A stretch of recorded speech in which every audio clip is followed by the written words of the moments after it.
starting a little bit. Do I have to sing to you, Drip? What? Do I have to sing? Saying that. Chair is still a chair. Even It's been a while, though. No one sitting there. It's been. But a chair is not. What do you say? Our house is not a home if there's no one there. Drip. Still in love.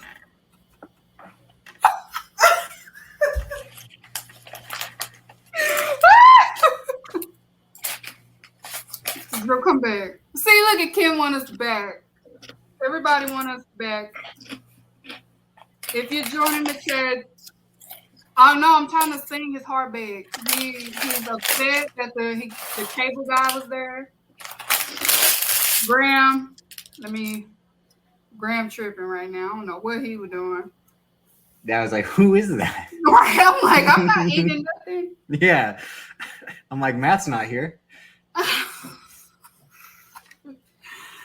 Welcome everybody to another week of All Elite with Keeks. I am back with my work husband. I don't care what he says. X. He is my work husband. If he's just going through times, I'm not signing the papers. I'm just here to pick up my things and get out. No, he's not. We're gonna work this out. We're here to talk about last week of Dynamite, Rampage, and also a little bit about other belts. Work husband, how was your week? In general? I was going to say, you got to be more specific, but I think it was a low-key week for AEW in general. I mean, this is the first time you and I are recording in over a month now. And a lot's kind of happened since Forbidden Door. And I will say it hasn't kind of been the greatest time period, with the exception of Jon Moxley's been on a roll. And we'll get to that a little bit later with Rampage. But, last week's Dynamite kicked off with Orange Cassidy and Jay Lethal, which was, again, another Orange Cassidy classic. Yeah. Him constantly putting on bangers, which he has done pretty much the last few weeks since he got back from the injury. Yeah. Almost 2 months. I mean, obviously him and Will Ospreay, him and Ethan Page had a good match right after. And him and Wardlow. I think that was one of Wardlow's best matches. And then him and Jay Lethal, say what you want about Jay Lethal as a character or a person at times, but he can wrestle at the end of the day. And they told a good story of like working the leg, and Orange Cassidy is a little bit more serious now as a technician in his matches. He'll still do like the comedy spots, but he's trying to win now. Yeah, I do agree with you, work husband. Orange Cassidy is very serious now. He's been serious in my eyes. It's just like you said, the comedic gimmicks that he does in certain spots is still, there. Orange Cassidy is one of the ones he can win, he can lose. He's still over regardless. So he's one of those ones that he don't really have to be a champion. It'll be cool though, but he doesn't have to be champion to be solidified. I've been listening to the show while I haven't been on it. And shouts to Backstage Brawl. Shouts out to Blue Mixed Tag Show. Shout out to Banks. And you've kind of made that argument of people not needing titles or wins necessarily to stay over. And that's kind of the case. But that's also WWE logic at times where, Kevin Owens can continue to lose or not be champion because he'll still be over. But at times, I think it's the thing that we'll see with Ricky Starks now coming up. These guys and women too, because we'll get that a little bit later.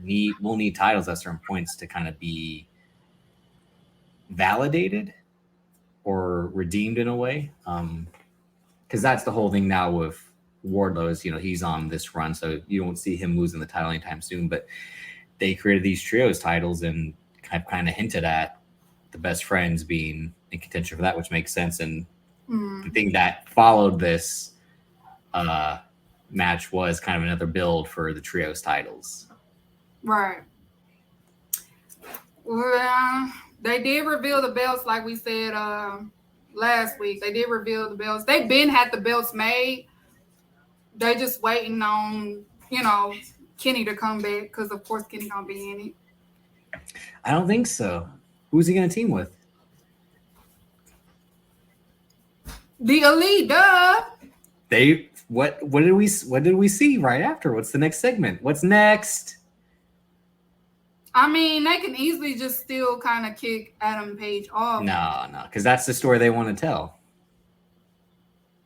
That's true too. But it's still a continuation with Kenny Omega and Adam Cole. So yes and no. They can still kind of make a way for it unless they add a fourth party or unless they make it like Adam Page is like, we can still be the elite, you know what I'm saying? I mean, there's plenty of ways they can do it. Well, obviously, like, so let's get into it. The part that set this whole who will be the ones joining the Bucks is that the Undisputed Elite return, finally, thankfully. Adam Cole, Bebe, Kyle O'Reilly, and my dad's brother, Bobby Fish. Legit, Bobby Fish is, I think, only a year younger than my dad. They like my dad could go as Bobby. 65 years old. My dad could go as Bobby Fish for Halloween if he wanted. They kind of look similar at times. And the Young Bucks returned, and Adam Cole, cut the whole promo where the trios titles are coming up. He's still injured. Kyle O'Reilly's still injured. So, and the Young Bucks don't want to team with 85-year-old Bobby Fish. Mm-hmm. So it was kind of you rushed the betrayal, but we all knew it was coming based off the last, 3 months of Adam Cole, Jay White, the Red Dragon, and the Bucks going at it and then working together. And like I said, it's a reminder that Kenny Omega will be coming back, but the real story they want to tell is Hangman Page and the Bucks reuniting, And I think they're obviously the team that's going to win the trios titles. I mean, they'll probably beat Best Friends in the finals. Mm-hmm. Kenny Omega will probably return sometime after that, and the story in there is still Kenny Omega and Hangman Page. Kenny Omega, Adam Cole is something that will go down the line because Kenny Omega will want revenge for betraying the Bucks, but Hangman Page is the one who sent Kenny Omega into this hiatus, obviously. The rumor is Kenny might be returning by All Out. That's the rumor because and I say that because Triple Mania's press of AAA press of Triple Mania that comes out in October. Psycho Clown did say that either Kenny Omega or Rey Fenix is facing Vikingo for the championship. So I don't know. He might be coming back sooner. You can't throw him into the fire right away with Vikingo. You can't do that to this guy who just missed almost a year. Yeah. And expect him to pick it up again with someone of Vikingo's caliber, especially I think he was facing Vikingo on that run where it was he was already he was supposed to, and it didn't happen. Oh, it didn't happen because I said, but because he was defending that mega championship while he was deteriorating bit by bit, match after match, where his health meter was going all the way down, and he was still trying to have these matches. But I mean, unless that's the way it's worked for his deal is still supposed to have this match. But Hangman Page came down, and again, what a interesting pair of pants. Adam Page can wear what he wants. No, he looks so good. He got bigger too. But he came down, he helped the Bucks, and again, it's this is a story, and this is, I think, what that side of the AEW creative team wants to be. Mm-hmm. I think the Tony Khan side is something different. I think the committee that was the Elite of Hangman Page, Cody, the Young Bucks, and Kenny Omega want to tell these, intimate stories of relationships, friendships, rivals turn friends, and then friends turn rivals. And this is kind of what that is. Obviously, Hangman Page was a drunk that they didn't trust. And they said he would be the future of the business and all that. And he defeated Kenny Omega, and they were kind of reluctant to still be an asshole towards him after that. And you kind of seen, with the Dark Orders trying to be hey, what you're trying to do with me, basically. No, it's all good over here. It's all good. That's you and me is the Dark Order and Hangman Page. No, it's still good. But meanwhile, they're the Young Bucks hey, Adam, there are some longing looks. It's very soap opera, romantic comedy, two lovers It's after like some years have General gone by. Hospital. Oh my god. It's not that as much, but it's very like, I've thought about you every day. It's very notebookish, to be honest. It's very, Cole's making short. Oh wow! I don't blame that kid. Poor kid. Because the betrayal was like, it was just so like, if someone had to like wrap it up already, that's basically what it was. Because like Adam Cole, No, it was not. Yeah, it was. No, it wasn't. Because Adam Cole and Kyle O'Reilly can't really move right now because they're at they're restricted, and Bobby Fish can't move because he's again 200 years old. So like them betraying the Bucks, like the beatdown was bad, and for that kid to cry, I mean, he was feeling it drip. He's only like 6 years old, so that hurted his soul. Poor little kid. I'll be doing okay. Where were they at again last week? I forgot. They were somewhere. They were in Michigan. It wasn't Dallas. No, I mean I know where they'll be this week, but no, they were in Michigan for they were in Michigan for Rampage and Battle of the Belts. But I can't remember where they were last Wednesday. But no, I mean that kid was 6 years old. He was upset. I was. You said that was you when Chris Jericho lost, right? The Undisputed titles. And how old were you then? Listen, I don't want to talk about that day. That day was devastating. I was like, I had to be like, when was that? That was 2001. No, that was 2002, right? 2002, yeah. Yeah, 2002. So I was 8. See, so we're on the same age. The closest I came to crying like that in wrestling, but I didn't, was a New Year's Revolution, 2006. John Cena just won the Elimination Chamber after starting the match, and then Edge came down to cash in, and I looked at my dad, and I was like, I know you was devastated. I'm like, but that can't be, basically. I was a month away from turning 11. Listen, y'all. I would talk so much mess in school when Chris Jericho was the undisputed champion. I had the Jericho-holic shirt and everything. I was talking so much mess, and everybody was like, he gonna lose to Triple H. Triple H bad. Triple H win all the belts. No, he ain't, because he can't wrestle, blah, blah, blah, blah, blah. Man, I heard that 1, 2, 3 pin. I was crying my eyes out. I didn't even want to go to school. But I got in trouble because I cussed at everybody. But no, I mean, like I said, I think the finals is going to be probably best friends, and then I guess they're calling themselves the Hung Bucks again, because I think that's what they called themselves before when it was Hangman Page and the Young Bucks. Yeah, the Hung Bucks. Because I don't think Adam Cole and Kyle O'Reilly, I mean, all that's not that far away from now, but I don't think they'll be clear in time to be Undisputed Elite as a trio. They'll probably be like the first team to face after the trios champions are crowned. But they got to start filling out this tournament, because we got Death Triangle, we got House of Black. Mm-hmm. Best friends. Shoot, they might do something with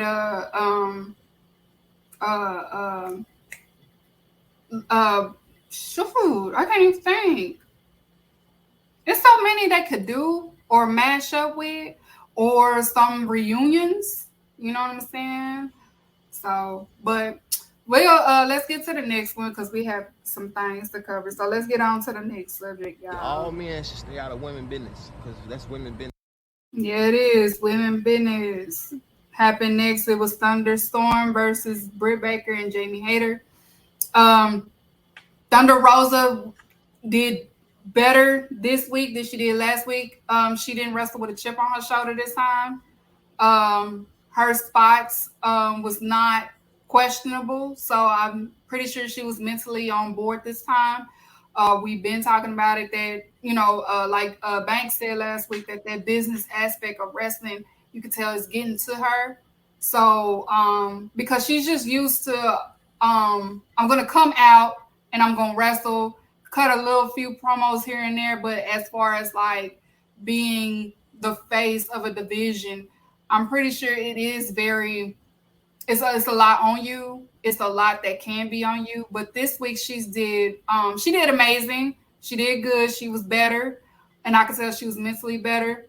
Jamie Hayter, I can't wait till she break from the Britt Baker. I was just about to say we'll have to save that for a little bit later when we get to Battle of the Belts. But okay, the one thing we didn't, because we didn't recap Forbidden Door after we did all the build up for it, but I was disappointed because it was obviously too soon. But when Toni Storm didn't walk out as champ, because to me that was the obvious move. Because see, I was never in on Thunder Rosa, and I still wasn't, with the exception of she gave Jade Cargill her best match, and that was when they faced each other in the TBS title tournament.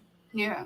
But like the whole Britt Baker feud, both times when it was just a blood feud, and then when it was for the title, I didn't really care, and that's because also Britt Baker was involved. But we've seen Thunder Rosa since, like in Wrestle Logan, like you said, with this chip on her shoulder, and she's kind of been dealt a bad hand by the booking and just kind of fan reaction in general. But like you said, sometimes her style in ring is very hit or miss. Obviously, she's had some bad opponents like Marina Shafir, but I mean, like you said, her and Serena Deeb was a great match, but that's also Serena Deeb. Like, so yeah, she's been put in a tough spot to be like, is she as good as we think she is? Is she? Because I think Toni Storm is the one who really should be. No, I think she'll have the best match with everyone. This is the thing with Thunder Rosa. Thunder Rosa is one, because I've been following Thunder Rosa for a long time. The thing with Thunder Rosa is, I feel like if she trusts her opponent enough, like the match she has with Nyla Rose, Serena Deeb, Jamie Hayter, like you could tell that she is comfortable with that opponent because that opponent has experience and she can trust it. Prior to people that she has to, like you said, with Jay Cargill, like certain wrestlers that she has to do the most work with, she has trouble with it because some people are not good at putting other people over. Thunder Rosa is one of those. It's a lot of women wrestlers that have expressed it before. Mickie Jane has before as well, have said that they don't mind doing those type of matches, but it can damage you too because it makes it look like that you're, like you said, a hit and miss. She's not a hit and miss because I've seen her before plenty of times in person. I think what it really is it's certain people. Like, I'm pretty sure she didn't mind going in the ring with old girl. What's her name? Marina Shafir? Yeah. It's just that she doesn't have too much experience, so it's I can't do nothing with this person. I think it's one of those mentalities that she has. Like, it's I'm gonna give an example. It's the same mentality that Fabi Apache has if you followed Impact at the time when she had the feud with Tessa, Fabi, you could tell that she was just like, I'm trying to, but at the same time, she's just not doing it for me. But I'm going to still do the match. And I think that's what Thunder Rosa does. Is like, I'm going to still do the match, but I can only do what I can. I'm not good at helping. Like Serena Deeb, like Serena Deeb is good at doing that. Like, you're not good at this, so we're going to do this. You're not good at this, so we're going to do this. And Thunder Rosa is kind of not a teacher. She's more of a, let's go out here and do it. So that kind of makes her not a good, quote-unquote, champion to people. But she is a good champion. She's doing the best that she can with the division that is slowly getting to where they need to go, the potential that they need to be. And they have gotten a lot better. They're still working on it. But also, I also want to say this because most of the complaints that I have seen of Thunder Rosa is kind of not fair too. Some people, y'all still kind of want WWE women's division in every single division, and that's not fair because not everybody, even their division is still a hit and miss as well. Not all the women's division are on point. There's still a lot of hit and misses in everybody. But the most common things that I have seen as far as the judgment on Thunder Rosa is that she, certain things that people want her to be, that's Becky Lynch, bro. Like you can't not want what you see in another promotion in this promotion, because how they gonna be an alternative if you want the same thing from this person, Thunder Rosa is a in-ring person. She's not a promo, quote unquote. She's not a entertainer. I'm gonna come out here and I'm gonna wrestle. If you want to wrestle, I'm gonna come out here and want to wrestle. I think her preference is wanting to wrestle somebody with experience. I want to wrestle somebody that knows what they're doing. I don't want to wrestle nobody that is new or don't know what they're doing. I'm not a teacher. And some people need to admit that they're not a teacher. And I think she's one of those. Like, I'm not a teacher, but I'm going to still wrestle. And it's some men that's like that. It's some men wrestlers. Yeah, no, say that, and that's, I think that very like elitist mindset is like why I had the hatred I did without knowing it at the time until I got smart up about Triple H with the whole like, I don't care about making guys look good. I care about making myself look good, and I'm not willing to help someone go over. I'm going to make myself look good in the match and all that. And if that person happens to look good as well, then I'll take the credit for them looking impressive. But it's just that thing now where, like you said, it's nothing against her because she's just wrestling her style. But like I said, I think Toni Storm would have been the right choice because I think Toni Storm, it comes from that WWE and Japan style where like I can make myself and the person I'm facing look good. And I think the only other person probably that could do that is, again, another former WWE person in Athena.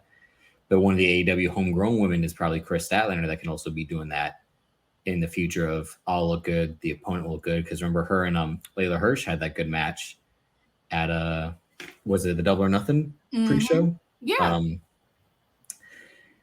And I think that's the thing that, and Jamie Hayter, 2 times in 1 week has kind of shown that, and we'll get to that for Battle of the Belts. It's, if they do a fatal 4-way for All Out, which I think is probably the move to make with these 4 women, then Jamie Hayter's, I think, the one that should walk out because she's basically Wardlow in terms of like, she's as hot as she is right now, and the crowd's behind her, and she's done the work to get to this point, and she'll have a breakup type feud with Britt Baker that was similar to MJF to go forward with the title. So, I mean, we'll get into that a little bit later, but I mean, like, this is also a good tag match, though.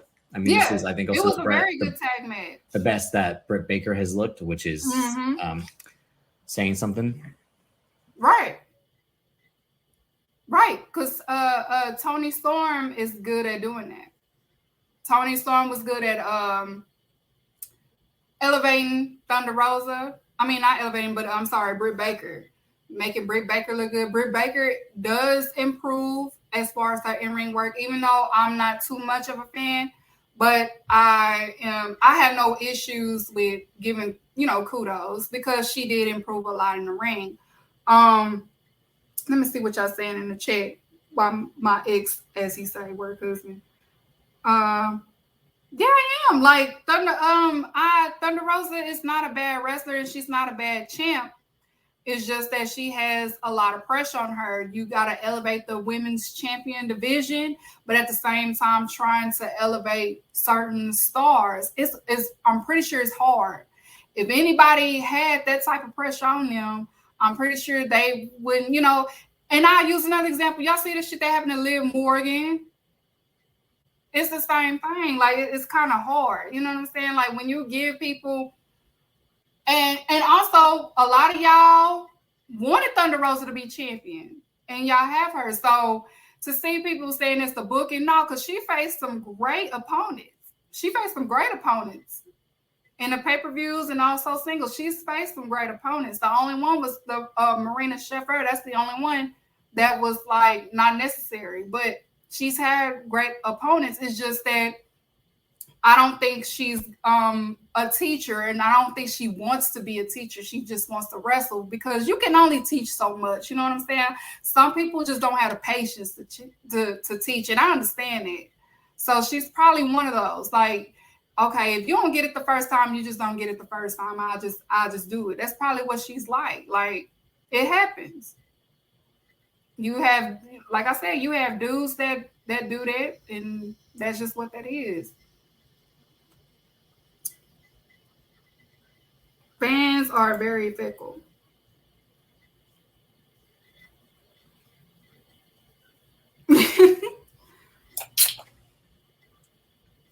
So I'm running interference for a minute. Yeah. All right. Fans are fickle. Fans is on some nut shit. Yeah. Thunder Rosa be going crazy. Right. That's all she just wanted. If you look at Thunder, she just wanted, I don't feel like teaching these folks. Okay. That's it. I can't That's even all it clock is. in. I don't feel like teaching it. She just want to do her job, get her check. Like you know what I'm saying? I'm out. She just like y'all kind of like, look, I went to wrestling school and all of that. If they want to learn how to do that, they should have did that. That's what Thunder Rosa is. If that's what they wanted to do, they should have did they should have did the same way I did. I shouldn't have to teach this. I shouldn't have to do all of that. And she doesn't want to, and that's just what that is. It's no hard feelings. That's why she said what she said about, certain women wrestlers in the division. Like, I don't got time for that. Like, if they need to get better, they need to get better on their own. But I shouldn't have to do this. She's like, we all grown here, right? We all grown here, right? Exactly what she on too. What you talking about? I'm not here to hold nobody's hand or nothing like that. That's exactly what she on. That's what she on. I feel Salute to Thunder Rosa, man. Y'all gotta stop playing with her. Stop playing with her. That's what she already said. What she said about Jay Cargill? I mean, if that's what if she want to wrestle me, she can wrestle.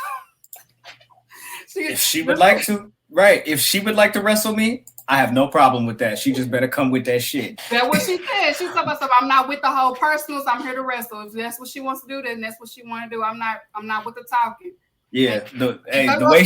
So when I heard that, I already knew what that meant. The way she said that, you knew she was serious too. You was like, I ain't all that stuff that she be doing with the Twitter and the fingers and all of that. Nah, let's talk in the ring and let's make some magic. You feel me? Y'all better stop playing with Texas women. I'm telling you. That part. Stop playing with us. But I guess we'll go to the next subject, Graham. What's the next one? We go to the next. Yeah, I mean, it's the big homie Powerhouse Hobbs. Powerhouse Hobbs. I don't even remember who he fought. I ain't gonna hold you, Keeks. He fought an indie wrestler. People on the timeline knew who he was, so shout out to Dude.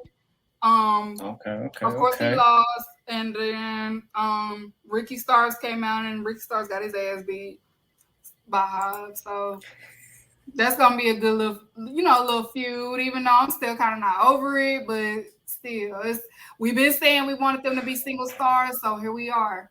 They're gonna give it to us. You feel me? They're gonna give it to us. So and you know what though? The fact that you just said I'm kind of not over it means that it's working. You feel me? So salute to them on that and just keep it rolling. You feel me? Yeah. Okay, Ken is right. Hobbs got the Cody entrance. They gave him the thing. You know what I'm saying? The little elevator, the little cage that went up. And it's like red too. It's red too.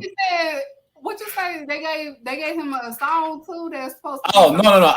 I said so. They gave him the Cody entrance. You feel me? That's hard. But then they changed his music. It would have been a perfect opportunity to use the joint me and Reg did for the AEW album. But y'all want to go with some salute to Mikey Ruckus. You know what I'm saying? But like guitars and shit. You know what I'm saying? Get that nigga a beat. Give him a slap. Make that. You know what I'm saying? Like make something happen. Like give us the energy. Like I don't want to hear synthesizers and high. I don't want to hear that. I don't need that. You feel me? Give me an 808. Give me a hi-hat. Give me a drum. Give me a bass line. You know what I'm saying? And have him come out there and beat people up like he been doing. They gave him Limp Bizkit. I did it all for the nookie.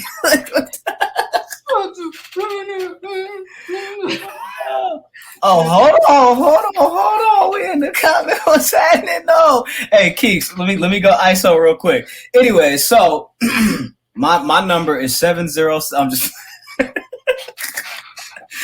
we can make that work. What she do on that TikTok? Yo, I'm for sure finna clip that.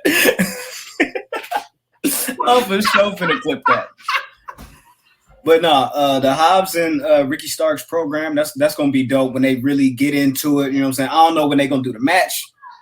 Maybe at like. What's your number? Graham. You know what I'm saying? Come on, y'all. Y'all like break it down. Roll it up, you feel me? Smoke the gram, you feel me? You might need a couple of them, you know what I'm talking about? This for Sunday. Who? She said, "Let me get these real quick."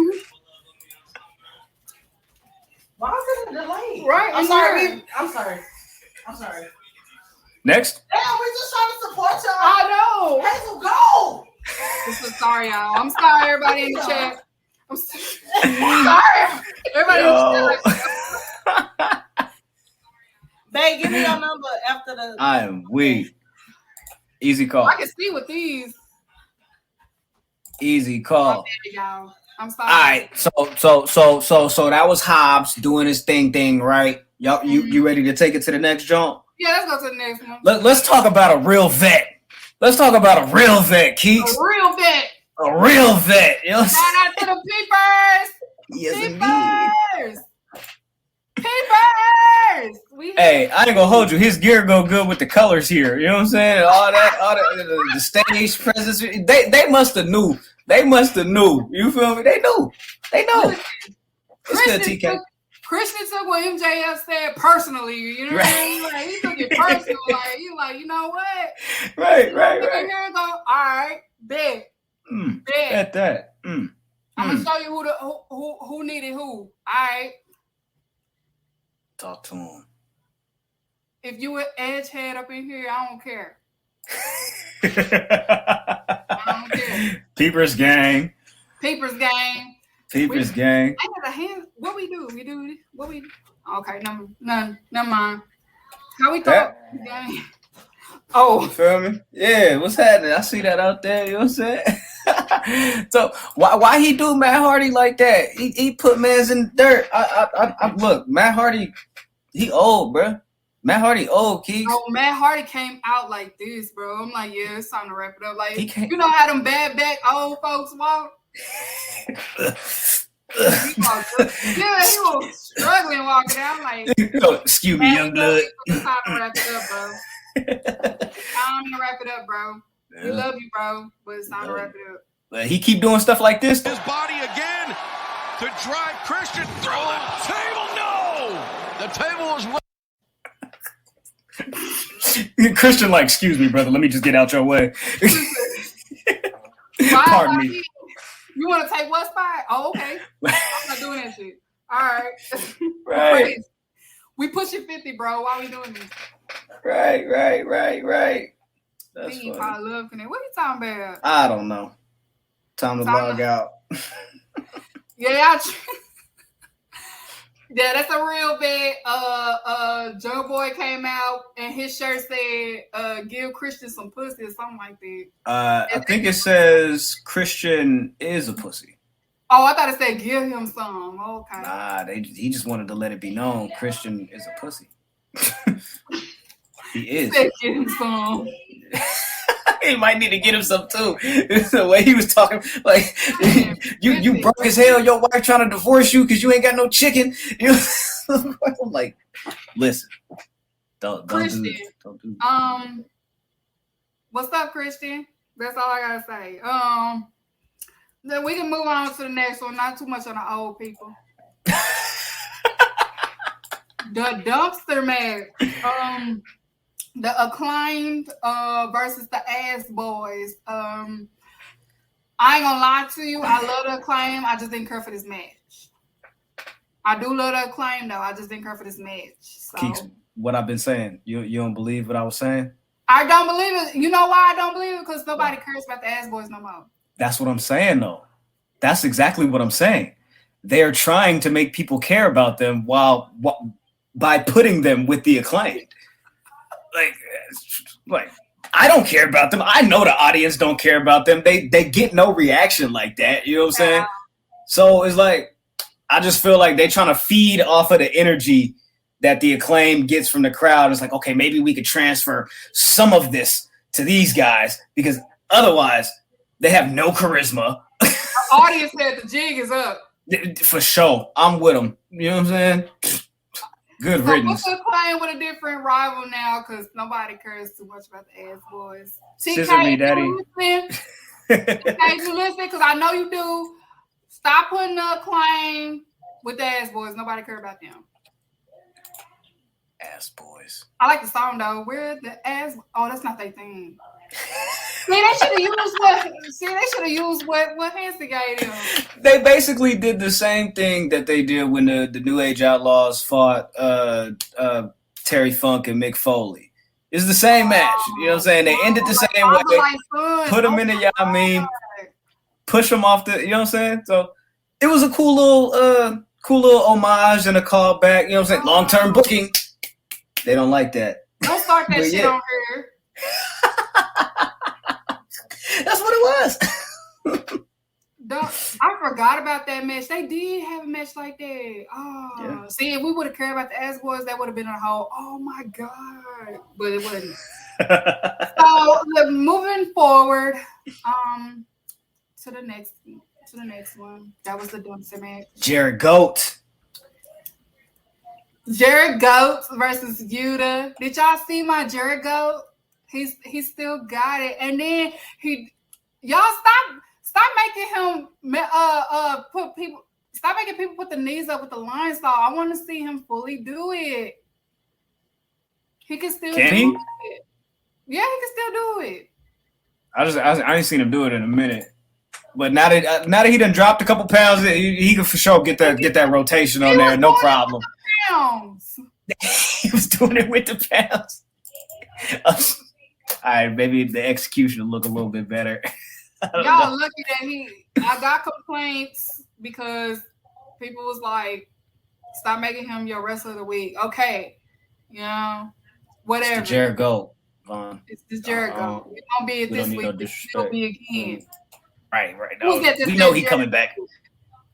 Vaughn said Jared who?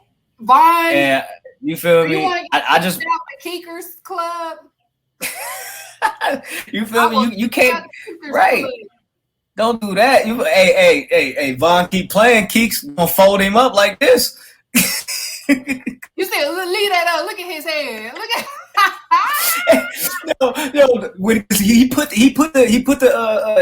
had put it on him at first, right? And then Yuta got out. And then he was like, "Oh, okay, cool. You think you smart? You think you cool? All that Blackpool Combat Club, they teaching you all these little tricks and stuff. All right, cool. Bet that. I'm gonna put the lion tamer on you again. Now I'm gonna kick and stomp your head while I'm put." I was like, "Yo, he's not getting out of this one. I'm sorry, Yuta. Thanks for coming." Put that knee on his head like he was nothing. I ain't gonna. I almost said something about it. Oh, I didn't even know that. Tomorrow is 23 years. Since Jericho's WWF debut. Yes, it is. Listen, that's still the hardest debut of all time. I don't care what nobody say. The man interrupted The Rock at his prime. Like, that's still great. He did do that. And got a pop. So that was still great. I stopped watching WCW when he went over. That's the reason why I stopped watching. Really? Yeah. Okay. Yeah. He was like, "Yeah, let me get up out of here. I'm going with my butt." Between them, when them and Eddie Guerrero and them went, I'm like, you know what? Ain't no point. I was watching for the cruiserweight division. I'm like, most of the cruiserweight division went to WWF, so ain't no point of me still watching. Hey, my boy, Super Crazy. My dog, El Dandy. Yeah, they all like, I'm chill. When I seen them in the audience that Monday Night Raw, I was like, oh yeah. There's no point in me watching this anymore. We already know what's up. Watching for is gone. Like ain't nobody worried about no Nitro. We ain't finna watch no Thunder. We'll give it about 28 years. You feel me? And we'll watch Thunder Rosa. I ain't said it was him. I did not say it. It was him, Graham. It was Graham. It wasn't me. What did I do? We gonna get on to the next one.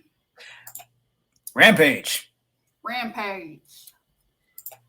Mox fought what's brother name? Mance Warner. Y'all arguing about this dude on a Sunday. On a Sunday afternoon. I was like, yo, y'all don't chill. This is ridiculous.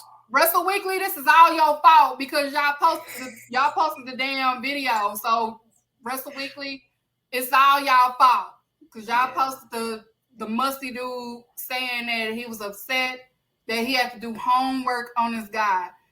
Listen, y'all, if y'all know y'all not gonna follow these people in the indies, don't fake care about it.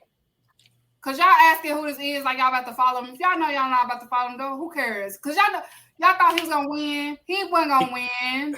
He's not on the Indies no more. He signed to AEW. Oh, that's my first me hearing that. I ain't heard that. Right. Yeah, they signed him. That's why I was I didn't like, see no graphic. He didn't get the graphic. he ain't get no graphic. It ain't official yet. I ain't see no graphic. So I get it, Keeks. TK got him on the AEW Dark deal, the tiered where it's like, okay, I'll pay you per appearance until, you know what I'm saying, if they start cheering for you, if you go crazy, you put in a couple, you feel me, 3.5 star, you feel me, 4-star borderline, you know what I'm saying, we might be able to do something, you know. I respect it. I respect it too. That's like Lee Regal said. He said, ain't you still getting paid from doing Dark, right? Right. That's what you worry about. You get paid, right? Okay. You get paid more than what you do doing these indie wrestling. Mm-hmm. Oh, okay. William Regal said, is the checks clearing or not? Because that's all we need to know. Are the checks clearing? And they said the checks is clearing. Oh, okay, cool. That's all we need to know. Like you literally you making NXT paychecks for a day. Mm-hmm. Like y'all better stop clowning these YouTube. If you an indie wrestler, shit, you better get on Dark, get that money, because these promoters ain't paying folks from today. Niggas owing people okay and shit. All of that.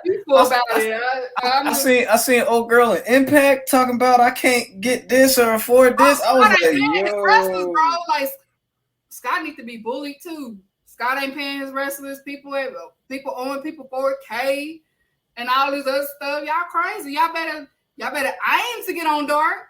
Y'all better aim to get Sean attention. Right. Listen, y'all better aim to get Sean attention. Shoot. You better go holler at the captain. Y'all better go holler at them so y'all can get on Battle Slam. So y'all can get on Dark one of these days.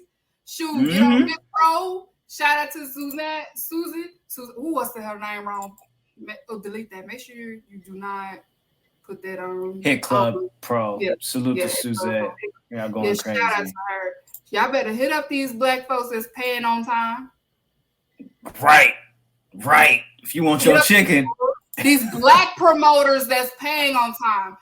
Black promoters that's paying on time. Now, if you in Texas, New Texas Pro pay on time. WrestleWave, we pay on time as well. But yeah, y'all better. Black promoters are playing on time. That's all I'm saying. Would you look at that? Dark and Elevation is paying on time. That's all I gotta say. So the checks is clearing. I don't think William Regal said you want that check, don't you? Oh, okay. You got a family to feed, right? Oh, there's nothing wrong with YouTube. Okay. He's like, oh, you trying to put food on the table? Oh, you want your lights to be on? You know what I'm saying? You come in, you hit the light switch. You won't let there be light, right? Okay, cool. Get out there and work Dark Elevation. Let Tony Schiavone and Big Joe Cuz call your match. Exactly. Y'all better stop clowning their YouTube. Nigga, they getting paid more than MLW people get paid. So y'all better just... Right. Emphasis on the on time. On time. Like, yeah. I know people make fun of Tony Khan, but he can pay you on time. Hey, listen, I wouldn't be out here making all types of nice comments and things about people when they owe me 4 bands. We not doing that. I don't know nothing nice about you until I get my chicken, until I get my check. Sorry. Listen, Graham, I would be on somebody's news if somebody owe me 4K and they ain't pay me. I'm telling you right now, I do not see how y'all do it. I would have took a flight. You gonna have to see me. I'm telling you, 4,000, that's a lot of money. We in an inflation. You crazy. That's a lot of money. Listen, I can tell you, what's the word I was thinking of? It left me that fast. Damn it. You were saying promoters? Listen, if you're a promoter and you're listening to this show, if you know you don't have the funds, don't do the event. Please stop doing clout for fans. Everybody are fans. Okay, don't pressure yourself doing stuff that you ain't got no money for. If you a sponsorship, make sure people are paying people with what you. I'm gonna tell you like this: the two promoters that I've always sent money to, they make sure that people get paid because they know not to play with me like that. Y'all gotta make sure folks ain't playing with you. They know not to play with me. They scared of me. I don't care. Pay these people on time. We are in inflation. We dealing, you know what I'm saying? The times expenses is higher now. It's up. It's up. Pay these people on time. If you know you ain't got the money, stop doing wrestling events. Oh, if you ain't got the money, do not do wrestling events. Hold it off till you got it. I promise you, the world gonna still spin. It's spinning faster anyway. That's what they say. That's what they say. Mama Keeks just stepped in the building, everybody. Say hey to my mama. You already know that. Y'all got the money. Don't be doing wrestling events. You heard them. Yeah, right. Mama, we need your advice. Mama, so how about talk to him? How about somebody did a wrestling event and didn't pay the wrestlers and owe a wrestler $4,000? What would you do? If you was a wrestler and a promoter owe you $4,000, what would you do? I'm turning shit up. Exactly. I'm tearing shit up. Oh God! Like I'm saying, bro, I'm not finna be saying nice things about you and hoping that you feel me. Oh, she's a great person. He's a great person. This is just a bump in the road. Can't be if you ain't paying nobody. You can't be a good person if you're doing that. Right. Mama Keeks. Chat going up for Mama Keeks. Yesterday's price is not today's price. Big action. Big facts. Right. Stop doing events if you ain't got no money. I'm telling you, man, because I don't play about my money. And I know plenty of people don't play about their money. It's some people, some of y'all are playing about y'all money. Y'all need to stop playing about y'all money. You playing about your money. I don't know if these promoters got dirt on y'all or something, but y'all taking it too lightly for me. I don't like it. No, but I guess we'll move on. Next subject. We can move on. To somebody that I think deserves a little bit of chicken. Somebody that I think deserves a deal. Takeshita. Salute my guy. He been tearing shit up since he got here. The Cinnabon King. Yeah. That is the Cinnabon King. Listen, he's been one of my favorites this year. I'm not gonna hold. I feel like his hair has gotten hella long, dumbass fast. There's some Cinnabons. Right. When he came in, he was like this. You feel me? Like, you know what I'm saying? This nigga like down the back with it, shoulder, you feel me? He up here man bunning all types of shit. You know? I'm like, okay. That's for sure. He's enjoying America since he's been here. He's been enjoying himself. And I'm glad that we're making him feel welcome. Yes. Despite America not being the best country ever, but they done a good job making him feel welcome, and there's no complaints and nothing like that. He's been enjoying Cinnabon. Cinnabon, you need to make him your official sponsor, ambassador, something. I need to do something because he's been at y'all every day since he's been there. Every day. Every single day since he's been in America. He always at Cinnabon. And then, like, if he missed the Cinnabon one day, he'll tweet him and be like, I miss you. Right.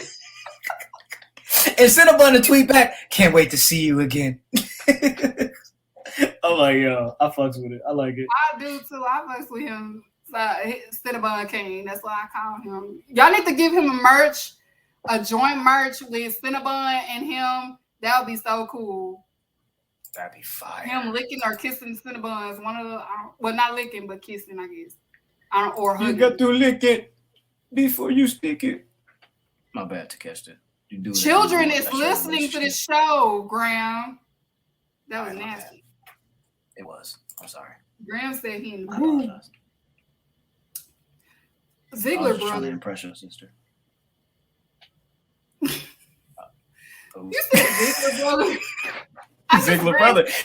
Hey, he beat this man in like a minute and 22 seconds. Beat his ass. Beat that nigga. What they said. Oh, LaMelo. LaMelo, what's happening? Salute. Ken says, Keeks, does Takeshita have the second best hair in the game? No, it's the third. Well, wait, who got the... Talk to me. Give it to me. What's the list? Tanahashi. Yes. Kiera Hogan. Takeshita, and Bianca. Hmm. Number 4. I'm gonna keep my Nobody thoughts to can myself beat about Kiera Hogan. Mary J. Tanahashi. You can't beat Mary J. Tanahashi. Mary J. Tanahashi. Tanahashi does his hair for every you'll think he'll come out there with a damn flip, and then you in the mid wrestling he'll end up having a braid. Like, yo, call my man's No More Pain. that's what he did on Forbidden Door. He had the No More Pain flip. He for sure had the No More Pain. I was like, okay, look at this man. No more pain. Tanahashi and his dancery. That's what he had. He had the flip. He had the flip. Oh. I'm back. I just came to drop off the mail. I live next door. He's just a great guy. I'm sorry. See, I leave for 20 minutes. Look what happens. Nah, I was just dropping the mail off. Like, it had y'all name on it and y'all address. They accidentally. Okay. The Wi-Fi is working. Drip, the Wi-Fi. We have to get the Wi-Fi fixed. Okay. I think my job is done. I'll just leave you the invoice. It's all good. It wasn't me. Oh my God. It wasn't me, Drip. I had to get the cable, the Wi-Fi fixed. They not you, Drip. Oh my God, why are you acting like that? You know they not you.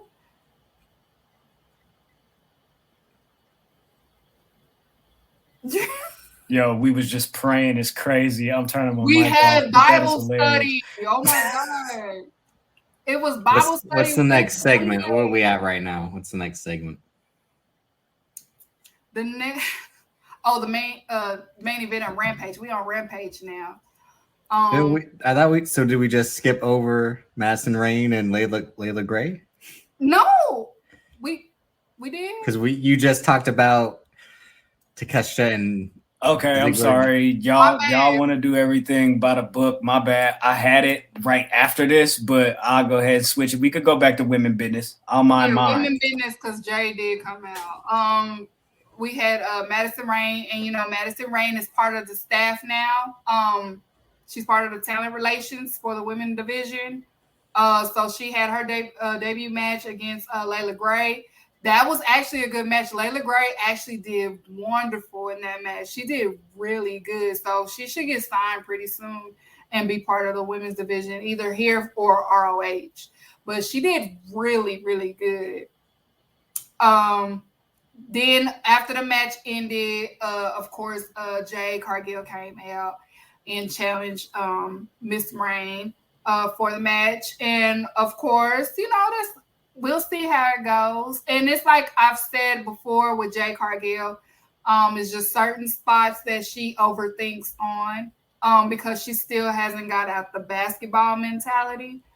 She's used to doing certain things a certain way, like remembering the play. And I think she does that with wrestling, and then sometimes it's a hit and miss for her. But she's getting there. What you think, work husband? I think we should just move to the next segment. We just go through all these segments a lot quicker, and it'd probably be best. So. Y'all, he's breaking my heart. You're breaking my heart, Drip. Oh, it was an all right match. Again, like you just said. I mean, Layla Gray. I think that's probably a star they might have a year from now.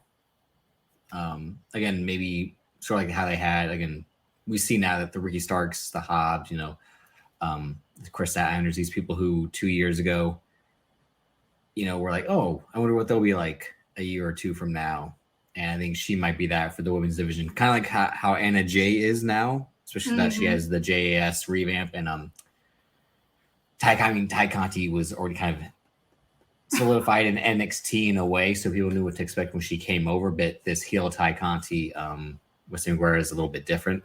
She can sell her ass off. I can say that. But Layla Gray could be, or similar to like a Bunny or a Penelope Ford if she comes back soon. These women who are decent, and if put in the right situations, can actually kind of have good matches is the thing. Because I was thinking about that Anna Jay Ty Conti, Penelope Ford, and the Bunny feud. It was, they had that good tag match. Not everyone. I enjoyed it. The women, Right. extreme women's business. And Layla Gray, like, if she joins the Baddies full time, and is like their ROH representative, because we'll get in a battle of the belts, and they're already kind of building up ROH with Claudio, but yeah, that's solid. Hey, not Ken. I don't know. He's not playing with me at all tonight. Jared, I gotta sing you back? So next up we have the main event. I don't know why this wasn't a tag title match. I don't get it, because they had to say it on commentary like this wasn't for the titles, and I'm like, are you just wasting our time? Like, well, it's just because the Kevin Gates thing, and then but it's like but Josh Woods attacked Keith Lee and then held the title. Like, you could have just made this an impromptu, like they're having an open challenge, sort of ish. Now it's a title match. I mean, this was one of them things he just, I guess, threw in there. It was a good match though. Swerve and Tony Nese has great history together, so they always have good in-ring chemistry with one another because they know basically each other's moves. So they perform very well. I like seeing them too. Keith Lee did really good. Josh Woods is good. I haven't really seen as much of Josh Woods, but I like his style. Yeah, me too. I was about to say that. I think him and Keith Lee in a one-on-one match would have been kind of a more interesting thing. I think they rushed let's get these guys in a tag match, because again, it was Swerve versus Tony Nese and Smart Mark Sterling, and then Josh Woods attacked Keith Lee. It's like he could have. We had, I guess, again, WWE booking of now these guys have to face, and then we get the tag match after the two guys face one-on-one, then the other two guys face each other one-on-one. But each guy kind of had their moments. The match as a whole didn't work for me, but each guy had standout moments. Yeah, I think it's just more like pushing them because we got to get ready for All Out. So yeah, I guess just to get them more matches in until they pick a necessary opponents, which I feel like it will end up being the Acclaim, which will be. But then who's the heels? I know that really doesn't matter too much now. I'm just saying, but like, are we gonna boo? I mean, some of us might boo Swerve, but are we gonna boo Swerve and Keith Lee? Or it's either the Acclaim or FTR for All Out. Fuck. Now you know who that match is gonna be. It ain't finna be the Acclaimed. It's either them two. I'm trying to think, like that's the thing, for as deep as their tag division is, it's also like a lot of their tag teams are like guys or groups that like you are stepping stones, like the Varsity Blondes, the Dark Order, unfortunately Private Party. But and they lost. The only two that make sense right now. No, it's like and the Gun Club too, which is kind of why the Acclaimed are now baby pieces. Like that was pairing those four together was purely just to set up the Acclaimed as baby faces, which again, I wasn't here, but the dumpster match I didn't think it was good until Max Caster jumped off the stage. And salute to him for even doing that, because I didn't think he would ever do something like that. But you ain't been watching him. I just think that for a guy like him to do a spot like that is like, sheesh. Like, okay, you're like, you really want to show like you got it. No, it's a real like, all right, you're proving me wrong. Like, because he's a big guy, like jumping off the he's stage more onto of a ground person, you think? That's what I mean. Well, he's supposed to be like the powerhouse of the team. Anthony, Anthony Bones is also like, that's why their team, I guess, doesn't always make sense. The powerhouse of Anthony Bowens. That's what I mean. Their team doesn't make sense, but it works because they're both like powerhouse, agile guys in that way. But the Acclaim versus Limitless Swerve wouldn't be a bad match, but again, it is going to be a fucking, because they're Swerve and what's the name is rappers, so I can see that, and then I can also see it being FTR versus Swerve and Our Glory. I can see either one. God damn it, FTR. My vote's for white privilege. But we'll move on to Battle of the Belts. Just skim over Battle of the Belts. It came on Saturday. The first match, it was Wardlow versus Lethal. Of course, Wardlow have retained the title, the TNT title. Also, you had Thunder Rosa versus. Hey, wait, we're just gonna skip over the match, like yes, it's Battle of listen, we did Dynamite, Rampage, Battle of the Belts because I still gotta get to the shit that I gotta say. Hang on, wait. See, I come back and this is why I'm getting the fuck out of here. I can tell you that much. Y'all, he's breaking my. He's breaking. No, yeah. I need some love. Oh! Graham, play the other one. If we. Aren't you a Wardlow stan? Don't you gotta, I can't say what I want to say. You're going to divorce me. Somewhere to climb. Girl, It's warm long as you hey, yo, stop. As long as you around, Drip. Unfortunately, I didn't think this match was as good as Orange Cassidy Wardlow in terms of like showing that Wardlow can hang with guys that are technicians and agile. Also, they played up like, is he gonna powerbomb Satnam Singh? Which I'm like, or are they gonna do like when Goldberg jackhammered the 7'2" guy in the Ravens flock? Again, they're doing the right thing by still building up Wardlow. Again, he probably won't be dropping this title for the rest of the year for sure. Probably so. Or whenever MJF comes back, which would be never? Question mark? I don't think he's coming back. We You know what's funny? we moved on from Scarf Boy. No, you know what's funny is like I watch MJF show up at the fucking on Wednesday night Dynamite when I'm in the building, and my dad will be like, "Oh, bravo!" like Y'all, Drip like he'll is attack going like to the show. we'll cover that at the end of the episode. But I mean, like when John Moxley retains over Chris Jericho and like he shows up and attack, and MJF shows up and attacks Moxley and picks up the title, I just feel like that's gonna fucking happen. Because let's not forget, You think so?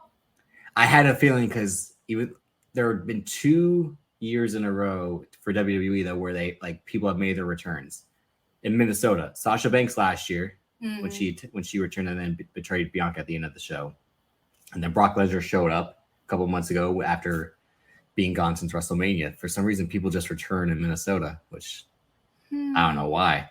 That's interesting. That would be, and they're really playing up this whole like MJF hasn't talked to anyone. He's not talking to us. No one's heard They're anything. doing from really him. good at that. You know what? Now I'm thinking about that. That's crazy. Because it's like, who's he gonna? I think the last week when I was on for like those 15 minutes, I asked you who were they gonna have Moxley face for All Out? Because right now it's like I think I'd say like it should be Orange Cassidy, but it won't work. It should be Andrade, but they won't do it because he's stuck taking care of his father-in-law. And it's like who else could it be? Unfortunately, I mean like Pentagon and Phoenix, like you don't want to rush that, especially because they're baby faces. They're in a spot where they really just can't do it right now unless like they try to be heels, but people love them too much. It's crazy. But now that's thing. See if MJF shows up because they do Arthur Ashe right after All Out. And let's if say MJF show up, say he Drip said it beats. first. But no, I'm saying like let's say MJF beats John Moxley at All Out. He shows up at Arthur Ashe as like the the homecoming king with the title. And that's probably when CM Punk's like, my foot's good to go, And they start that feud again for the title. I don't want to see that. I want to see CM Punk versus Moxley so Moxley can beat the shit out of him. Or I would not mind Jericho versus CM Punk so Jericho can sign him. Because we've never seen that before. We can see it again, and We saw it literally 10 years ago. We can see it again. I want to see Jericho sign him again on the mic. Son of What he said? CM Punk said he was dancing with the stars. Come on, you, boy. That's what he said. Chris Jericho likes saying that version of boy. I bet. No, he don't say. Drip, don't start. He don't say that. He only said that to What just happened? I don't know. But Thunder Rosa, Jamie Hayter, that again, let's make Jamie Hayter champ. That's what I took away from that match. All men should stay out of women business because that's women business. That was next up Thunder Rosa versus Jamie Hayter for the women's AEW Women's Championship match, which was a good match too. Like I said, her mental, she was there. Thunder Rosa was there mentally, because she can wrestle somebody that is on her level. So she was able to deliver. Jamie Hayter did amazing. I love Jamie Hayter. Like I've liked her since she got here the first time. Yeah, I never knew her until she got there, and every time I've seen her, I've been a fan. Just been like every time, like, oh, wait, like she never really like has a bad performance in ring. Like she always delivers. Like, and she's just power and strength, and like, you know, her and Toni Storm have good chemistry, and then her and Thunder Rosa had, you know, good chemistry in the tag match and the singles match. So that's why I'm like, it makes sense to do the fatal 4-way between her, Britt Baker, Storm, and Thunder Rosa, unless because like who will Thunder Rosa face next for All Out? And we're almost getting there. It's at the end of the month. Well, looking at that bracket, the only ones that was still there was Krista Stallion, Athena's on there, Britt Baker's on there, and Toni Storm. But again, you're saying that they're holding off on. They holding on Krista Stallion. On Chris because obviously Jade's going to retain. Yeah. On Wednesday, but then and Athena's really the one who's like, all right, what do we do again? And she's become a byproduct of the AEW show up, get a hot debut, and then you cool right off. Right. I know she had a match on Dark tonight, but it's like what she's been doing the last couple of weeks since the Baddies thing started. Mm-hmm. She'll probably that's someone that they'll probably reheat in time to face Thunder Rosa. Now again, that'd probably be a good match with Thunder Rosa and Athena. Yeah, because she cut a promo talking about I will go for the TNT TBS title. You go for the AEW title, and Krista Stallion looked at her like, "Girl, how you gonna tell me what I need to do? Like, who is you? You just got here. How you gonna tell me what I need to do?" Because she looked at her like, "Oh, okay, girl, you just got here. How you gonna tell me?" Okay. No, but that's that. Oh, God, they basically were just running the Swerve Keith Lee thing. Like, we're gonna be singles guys. We're going to be a tag team. It's just the same booking that Tony Khan and now with the Keith Lee, because I've heard that it was health related because he can't be in the ring by himself for a long period of time. So he prefers the tag right now because when he caught COVID and the other stuff, it kind of does still kind of mess with him. So I kind of see why they put him in the tag division for now. No, I mean that the whole time they were setting up again, like. That's why them winning the titles was a true shock to me that night. But I think also the Matt Jackson thing, they were that happened mid-match, and they were like, oh, shit. If Matt Jackson can't go going forward, let's just change the titles now. Because the GOAT is coming back. No, I just mean like Keith Lee and sort of like they had built up like these guys can't trust each other after sort of eliminated him. We're just reacting the last 2 weeks, but don't forget he had the title, right? And then was going to like hit Keith Lee, but then didn't. And like that. Too often AEW does the whole, we're going to team up and then I can't trust you like 3 weeks later or 6 months later. It's the whole like Lee Moriarty with Matt Sydal. And then, you know, it's always like some point enough is enough. They like to do like the double cross or the backstab or the betrayal every feud basically. But that's what fans like. Just like fans are rooting for a fucking old dude to turn on as Shantice called him headband. Y'all like crosses. Y'all do. I see it all the time on the timeline. Everybody waiting on Bianca husband to turn on. Oh, I don't want that to happen. I said Montez could be a single star, but I don't want him to. Just like people like to turn on other folks. We just didn't think that Hobbs would turn on Ricky Starks like that. That was the shocker to me. No, that made sense because unfortunately, like Powerhouse Hobbs as the babyface guy would just be like how people were shitting on Big E. Were like, he's just a big strong guy who, it's like the Hobbs as like the big strong guy who's like talking shit to you is 10 times better. Whereas Ricky Starks can be the babyface. But the main event of Battle of the Belts is, for what I've told you about, for basically since the inception of this show, is what AEW should be, even though it's an ROH title match. But like matches like this is what makes AEW, because you have Claudio, and then you have a young star in Konosuke Takeshita, who, again, I remember when he showed up last year where they just talked about like Kenny Omega's protege was coming over, but I didn't pay attention to him at all because I'm like, I'm not going to watch Dark or Dark Elevation. I think it was just Dark at that time. Then and they put him on, again, TNT this year, and he's had match of the night every card he's been on. I mean, him and Moxley had a great match. Him and Hangman Page. And like I said, I think he's one of these guys going forward that they should fully invest in. He's just on his excursion right now.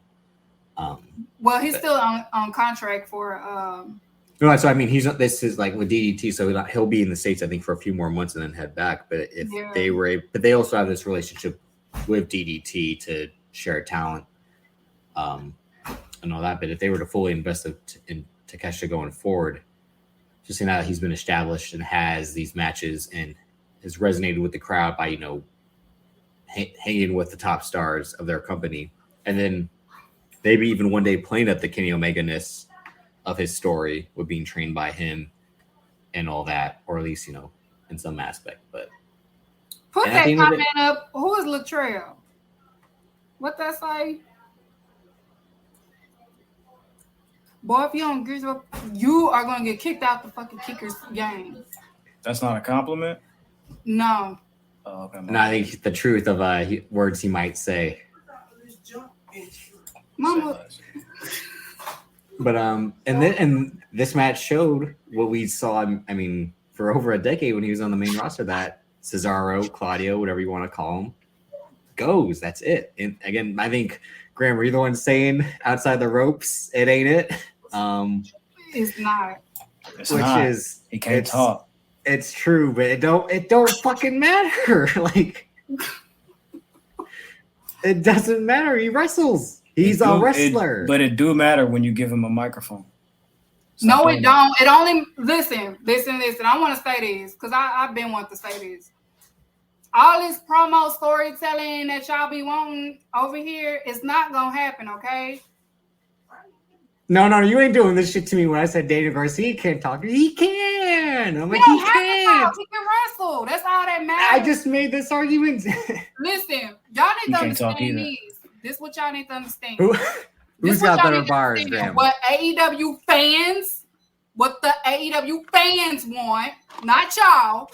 What AEW fans want, that's what they're doing. If AEW fans don't care, y'all look at my mom right here. If AEW fans do not care about Daniel Garcia's talk game, then they just don't care as long as he wrestles. What y'all want and what AEW fans want, what AEW fans want matters. What y'all want don't matter. There. Oh, she's so aggressive, y'all. I'm just saying. Lord, hi.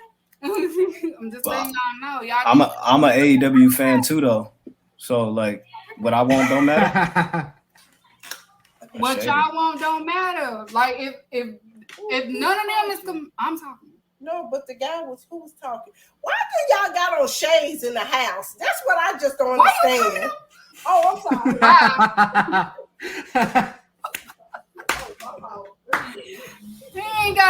Daniel Garcia ain't gotta do none of Daniel Garcia, if you listen to the show, you ain't gotta do none of that. Don't listen to what people say. You ain't gotta do none of that. All he gotta do is wrestle, and that's what he's doing. He ain't gotta do.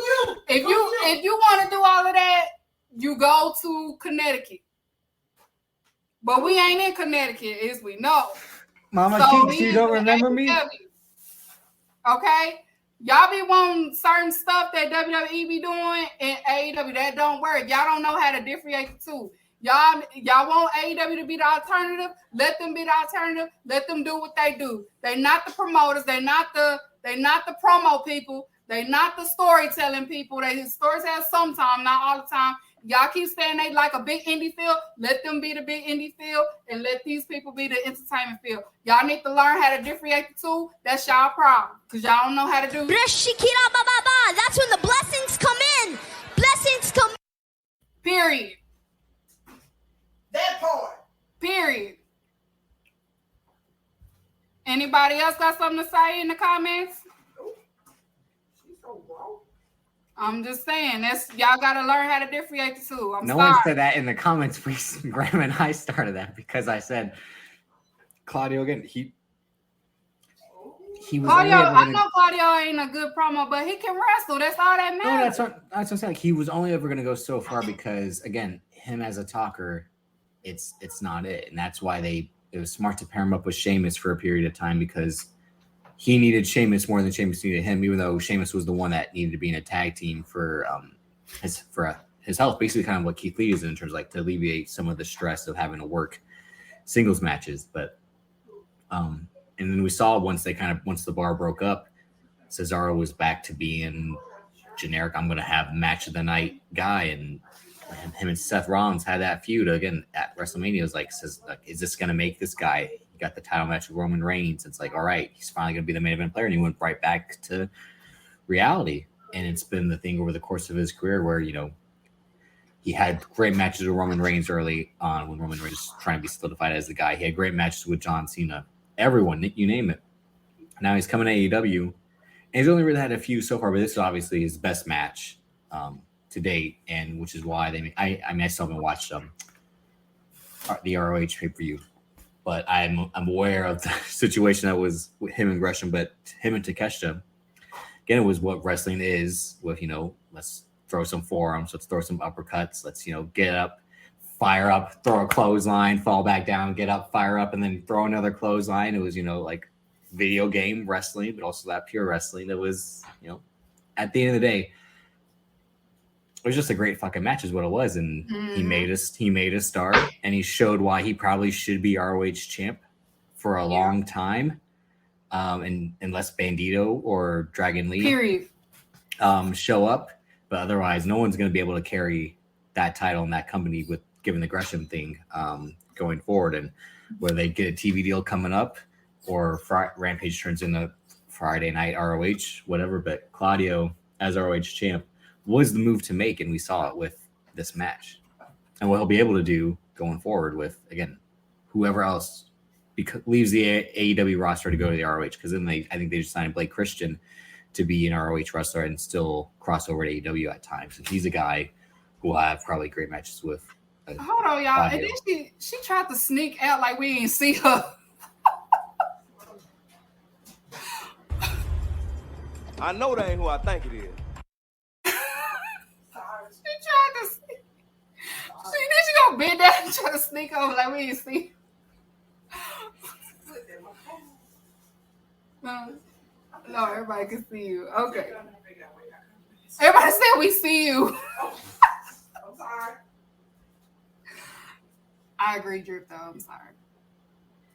I agree. And again, with him not being a good talker, that's why they paired him with the Blackpool Combat Club. Like, it gives him an identity. He's a guy who struggled to have an identity besides being a Swiss great wrestler. Like, his identity is he's in this, club of guys who are going to beat the shit out of you and, like, break your arms. Right. Right. Listen, I've never really been a huge, they have to cut this promo so I can feel it type person. I've always been I want to see what they do in the ring. Mm-hmm.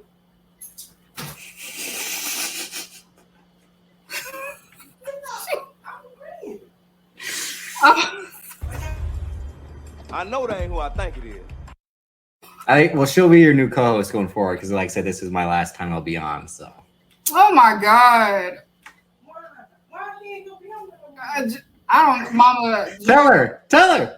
Drips, he swear to God that I was cheating on him with different people on this show, and that's not true. I need some love. Oh! Oh, she got a pretty voice. Who is that? Mama, stop.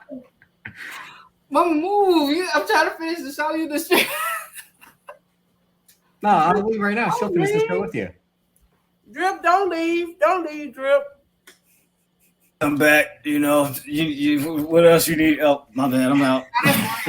He leaving. He swears. See, I'm not even gone 10 seconds and look at that. See, just. Tommy, don't leave. Tommy Yeah, that's Tommy. from Power. Yeah. Not the Tommy, first don't person to call leave. me that. Not the So first I'm person his to call me teacher. that. Okay. Yeah, Tommy, don't leave. Don't leave. Drip, drip, drip, drip. All right, Mom. That's Okay. enough. All right. That's enough. That was enough Mama Keeks segment, you guys. So, Drip, who is your wrestler of the week? My Halloween costume for this year, Orange Cassidy. Orange Cassidy keeping kayfabe alive, everybody. Again, He's the best character in wrestling. I Best saw it at character. the Comic-Con panels with him, Britt Baker, Jade Cargill, Darby Allin, and CM Punk. Like, he just sits there and is like, again, and when the bell rings, he might be top 3 wrestler of the year for me so far. Oh yeah. Even though he's kind of had a off and on year just in terms of inactivity because he had the injury. Yeah. But like I said, once he came back, because he was kind of cooking before the Revolution ladder match. He got injured during that match. Like I said, obviously the match of the year contender with Ospreay and him and Jay Lethal was a good match, and him selling the leg and how he couldn't punch with it. I mean, I was a fan once he showed up at the Casino Battle Royale, and I've been a fan since because I really didn't know him on the Indies. I think I might have heard his name, but didn't really know what it was. Right. Yeah, and I think he got more popular after the match that he had at the against Kenny Omega and Pac. Yeah. Well, like I said, I think early on he was one of the kind of like the second team all pillar for them. Mm-hmm. Because I was like, oh, really? Like he's a guy. He's the guy that they should invest in. But he's kind of like, not that mid-30s is old, but he was older than I thought he would be. Yeah. Because he was on the Indies in Chikara and all that. I'm like, oh, like this guy's like 30-something years old. Like I didn't know that. I thought he'd be 27, 28. And he's been wrestling like 15 years or something. Yeah. Yeah. But again, like him and Pac at Revolution, that was my match of 2020. Then him and versus Pac versus Kenny Omega at Double or Nothing in that triple threat match was good. And they were selling him versus Kenny Omega pretty well in that buildup. Them versus each other 1-on-1 would have been bad. And like I said, I think if I had it my way, him Moxley for the title at All Out would make sense. Especially, like I said, it was supposed to be him Moxley in the title eliminator tournament until Moxley stepped away to take some time off and go to rehab and get right. And then Orange Cassidy faced Miro. There's a story to tell there. They had that great interaction. It was the start of 2020.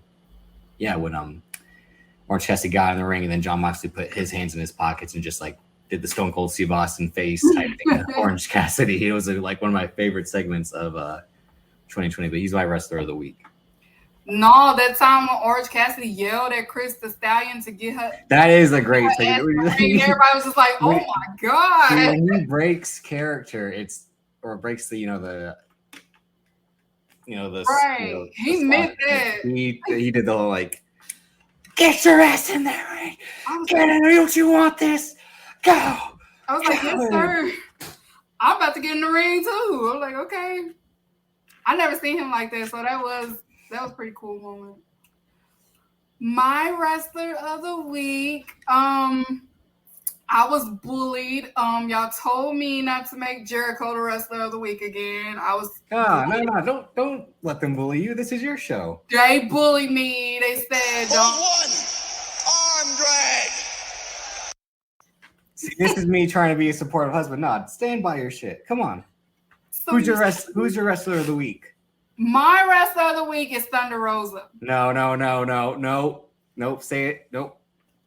It's Thunder Rosa because Thunder Rosa didn't wrestle with the chip on her shoulder this week. And she wrestled twice. Battle of the Belts was, I believe it was taped. So she did the tag match and she also did the match with Jamie. She did really well.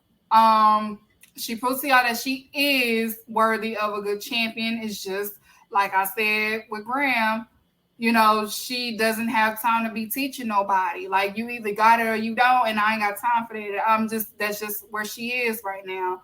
Whether you hate it or love it, it's some people that's just like that, and she's one of those. So It is what it is, but she's my wrestler of the week this week. It might be Jericho next week. No, it's no. Who's your wrestler of the week? Come on. It is Thunder Rosa. Don't let them bully you. Come on, this is your show. What's the name of the show? My wrestler of the week is Jericho. Hold one, arm drag. Hold two, arm bar. Arm bar. I yelled. I was laughing like a kid. I thought that was the funniest thing. I was Jericho. Jericho is my wrestler of the week. When he comes out, I'm gonna throw shit at him like fucking. You gotta yell and scream for me, like I be doing. You gotta cry. You gotta cry like a CM Punk cry guy. You gotta sing the song at least. You gonna sing the song? Fuck no. Somewhere to climb. It's warm long as you were. I ain't one of them crackers. Drip, you gotta.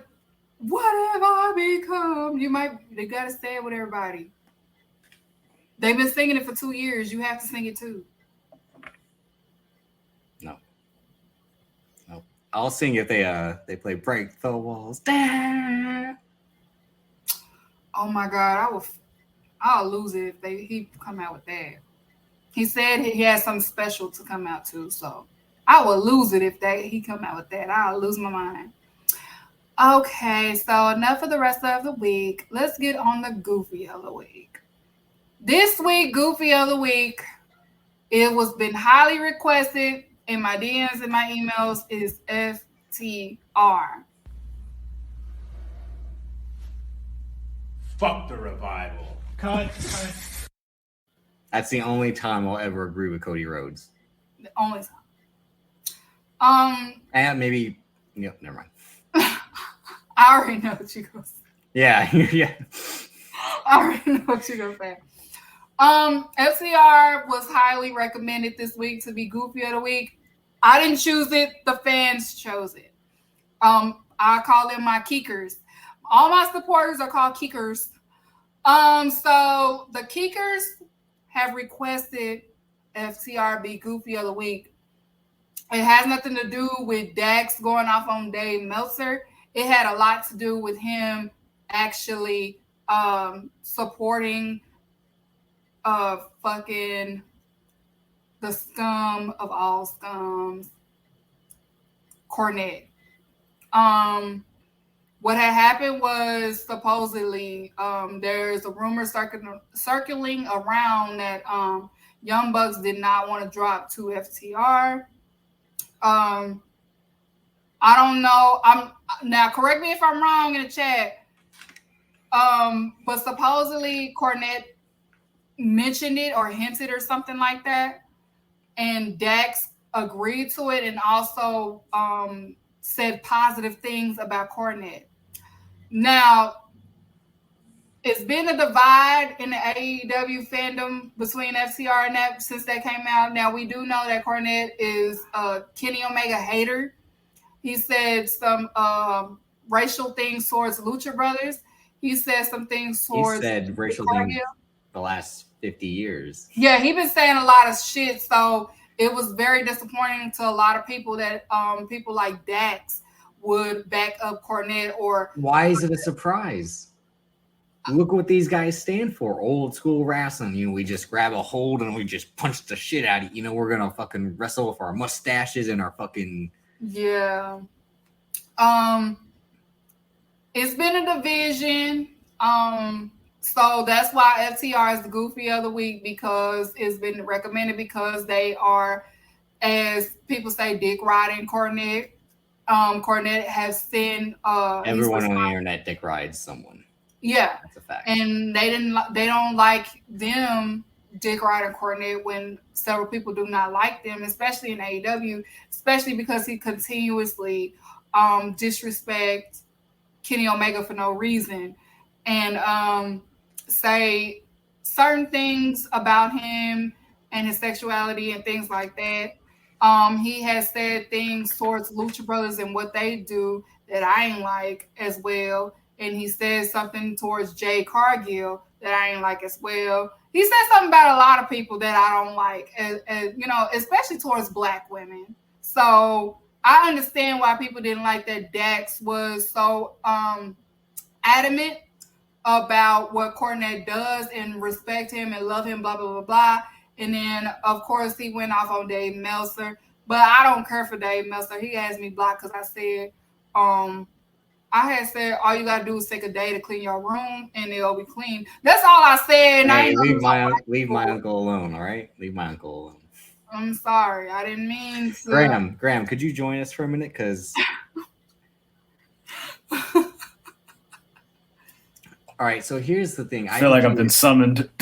No, because here's the thing. Because I think, for as long as people have known me, have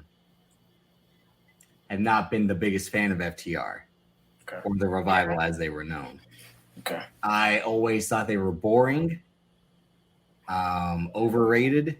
I thought they were carried in NXT by American Alpha, DIY. And then when they got to the main roster, what happened? They got injured. And can you remember a single title win of those? Again, they held each brand's titles. When did they win them? What was the fucking match? What was the show? Like, forget it. I do not remember. The only thing that I remember really about their main roster run was when they had the feud with, was it when they was feuding with the Usos and they did like the ass cream or some shit? The shaving thing, yeah. Yeah, the shaving cream or whatever. Or and then Raw 25, right? When they show up in the clique, they did that. Beats them up. So there's that, the clique thing, and then there's the FTR KO. They had the SmackDown titles when they were picking it with Randy Orton. And that's those are the three things that I remember about their WWE run. Main roster run, rather. Their NXT run was fire. So, and the only thing that I could enjoy from them during this period was the Cody Rhodes clip because I was watching BT at that time. And when Cody Rhodes would just say, fuck the Revival every time, it's like, yeah, like, I know he's a fan, but like, no, like, these guys ain't these guys. And they would, no flips, just fists. They show up in AEW in their stupid low fucking truck and their fucking shit kicking boots and their Roadhouse denim. And it's like, ooh, these guys showed up. And they had that fucking press conference or contract saying like, we're going to implement like like you got to hold the tag rope in our matches. You got to fucking obey the ref when he tells you the rules. It's like, oh my God, these fucking guys show up. They win the titles just because they want to kickstart Hangman Page versus Kenny Omega as a singles feud. They dropped them through the Bucks immediately. And how they lost at Full Gear in 2020. Fucking Cash Wheeler does a 450. Yep. Misses. They went against their own creed. That's what I don't respect. And I'll never respect them for that. Well, that was part of the story. Because I had quote tweeted, no. Exactly. And I had quote tweeted Cash Wheeler saying like, I'll never do that again. And I just said like, fuck out of here, you boring bitch. And he liked the tweet. So apparently it's on site if Cash Wheeler ever sees me, but you know what? Sean, don't post that on here. Oh my God. But no, that's why like these guys again with their whole like we were set up no flips and the one time we do a flip, well, you know what? That's why we never do flips because we'll lose the match. And again, what do they do the entire time after that? They were fucking nothing in the Pinnacle. And then all of a sudden, the crowd starts to rah-rah behind them just because they have the AAA tag titles. And then they, they start to go on a mini run. They basically just left MJF without making a big deal out of it. That one, it was right before Mania when they did that. Yeah. That kind of got lost in the shuffle. And then they go on this run. They win this title. They win that title. We are 7-star. Like, no.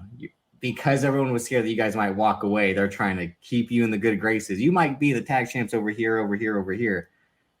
Again, there's a reason you're not the tag champs on the main roster because ain't no one fucking with you.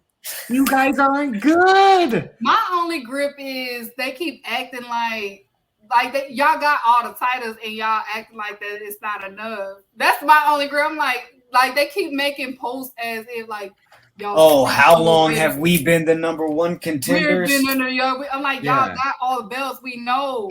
Lucha Brothers, get it back in blood. That's all I gotta say. How about you trade them belts in, maybe? Because and they're doing this with like a Brock Lesnar type schedule. Like, I don't see you flying back to Japan every 2 weeks to defend those titles. You're doing the thing now. You're just collecting the belts to say you got them.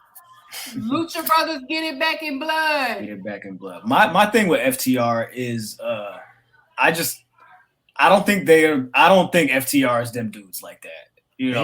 But what I think is I think they are currently on their Lil Wayne, best rapper alive since the best rapper retired, T.I., I'm the king of the South run. And what I mean by that, what I mean by that is I do respect what they've been doing, though, because they started claiming that they were the best tag team in the world, in my opinion, before they were in the conversation. Yeah. So they've gone the last 2 years or however long, you know what I'm saying, on a journey to prove that they are the best or one of the best tag teams in the world. And I think now they're at a point where they're in that conversation, but I don't believe that for the entire time that they've been together, they've been in that conversation. No, I don't believe when they started claiming this that they were in that conversation, but I do think there is something to speaking things into existence and trying to manifest things. So I do think that they have, in a sense, manifested this moment. Yeah. However, I don't think they're them guys. Contracts manifested that moment. Okay, so where do y'all rank FTR as far as like the current tag team? Like, as far as where do y'all rank? Oh, all promotions? Or I thought we were just okay. I was gonna say just AEW. All in general. Where do y'all rank FTR? Like, I could give them top 10. What number? 9. What's your number, Drew? What are we? They're not. I'm not putting them on any list. I ain't fucking like with them. I'm talking about not all the time. I'm just saying like currently. I don't want to watch. I don't like these guys. I've never liked these guys. You know what? In AEW, there's the Lucha Bros. There was Santana and Ortiz. Yes. Fucking Red Dragon. The Young Bucks can be very hit or miss in AEW. They're pre-AEW. I don't know if the Young Bucks are necessarily hit or miss in AEW. I think the Young Bucks pick their spots. They pick their spots really well though, because they come in, they go crazy, and then they be like, okay, we're gonna put somebody over and let somebody else get some action and let y'all have a run. And then when we come back and we in the main event, we gonna prove to y'all once again. This is why we can do this whenever we want to do this, however we want to do this, and however we want to play it. That's how I feel like the Young Bucks. That's when people are like, oh, it's the same routine that they do. Like, yeah, it sometimes it really works and sometimes it doesn't. And then in everywhere else you got the Usos, obviously you got Street Profits, New Day, and there's probably a better trio. I mean, the better tandem, whatever New Day you pick with, either it's Woods and Kofi, Woods and Big E, Kofi and Big E, whatever tandem you choose, all three work. FTR, them dudes. The FTR, again, it's not because everyone will always go out and say they are better and then have to prove it after the fact. It's the whole, you got to show them, you tell them before you show them. Mm-hmm. And because that's just a life thing in general. But them, it was just like, like I said, like, American Alpha kind of carried you guys. Then you went again, like, do we forget that you faced Enzo and Cass in between American Alpha and DIY? No one talked about you making chicken shit with that one. I mean, or again, them on the main roster. Not me. I ain't say it. You know what it is? It's always the super technical wrestlers that work themselves into a shit. They're not even technical. It's always those guys that the old school traditionalist ways of how wrestling should be. They work themselves into a shoot. You as a technical wrestler, these guys I'm gonna hit you for clothesline, and then I'm gonna hit you for another clothesline. I'm gonna get you. Did you not see them versus the Bite Boys? You ain't see them versus the Bite Boys? Them versus Briscoe. I think the Bite Boys is better than them. They are exactly. I was just about to say. when they faced the Briscoes at in Dallas, the show that you attended in person, Keeks, I was falling asleep until the final 10 minutes of that match. I was like, because they were doing the same. I was waiting on the Young Bucks. They kept doing the same shit. We're like, I got you right here, Mark. I ain't gonna let you go. God damn it, like and then they had, Dax Harwood had to go and be a single star for no fucking reason. Like that doesn't make any sense. But Cash got hurt. Cash had hurt himself a little bit. It wasn't like a major thing, but he like no, but they were like fully behind. Like let's make Dax like. Oh my god, he was a single star before this before Cash Wheeler shot. Like again, the whole you have this title, you have that title, you have that. It's the Kenny Omega thing. Like, should I be impressed with you holding all these belts? Yes and no.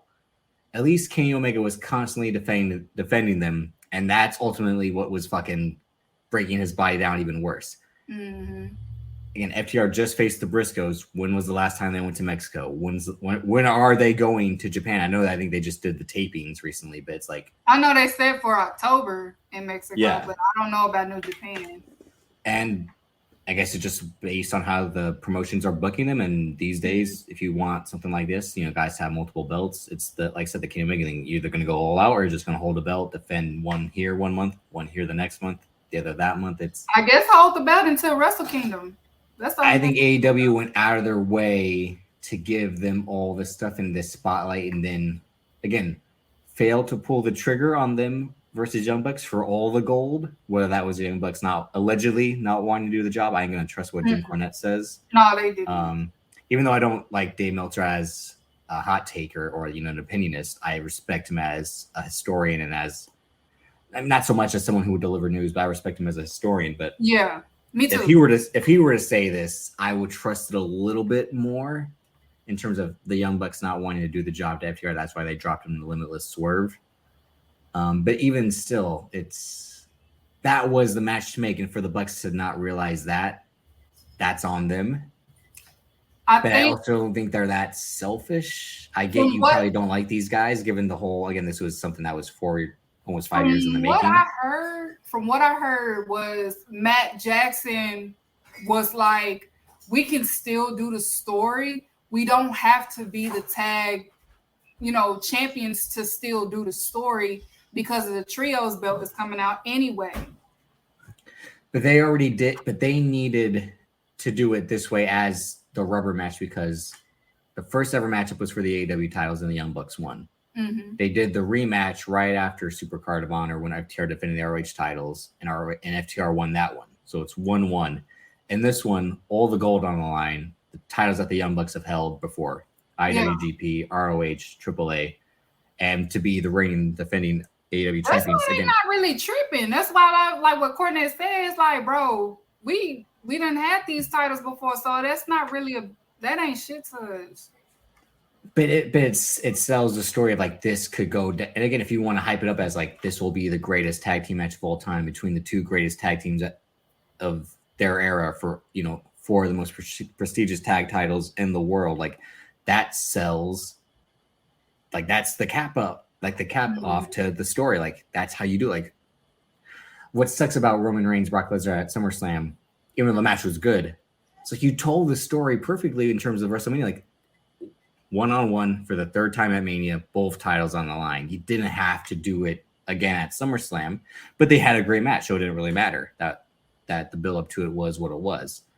I guess you can't really have finale moments like that in wrestling is the unfortunate part. Yeah. But these guys being goofies, to me, they always happen. Like I said, I've never been a fan when they were shit talking Shawn Michaels because they said he didn't like them, and they're again big Bret Hart guys, but again, fuck Bret Hart. I ain't fucking with him.